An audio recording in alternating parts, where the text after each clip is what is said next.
I'm Atra al-Nashar at the White House. Iranian officials are openly speculating about a potential conflict with the United States ahead of a meeting between President Trump and Israeli Prime Minister Benjamin Netanyahu. The new comments come as the U.S. and Iran are attempting to use diplomacy to resolve disagreements about Iran's nuclear program.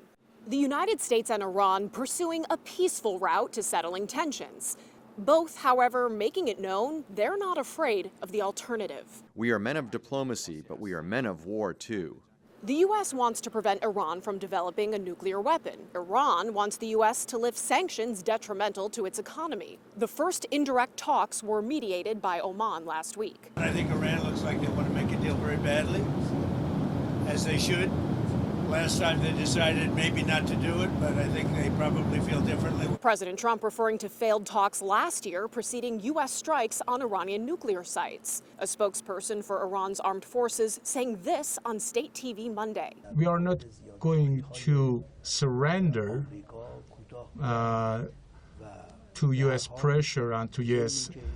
demands. While the diplomatic process plays out, he says they stand ready to respond to potential U.S. military action, which President Trump has said is not off the table. Certainly, this time the response will be much more decisive. We will create economic problems and issues for the United States.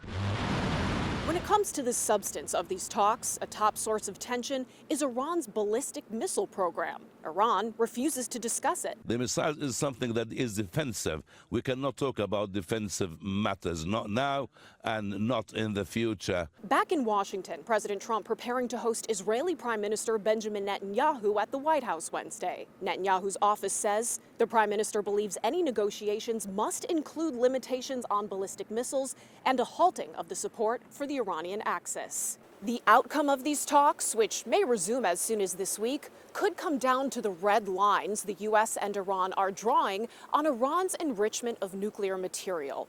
Iran says they have the right to do this and that it's for peaceful purposes only.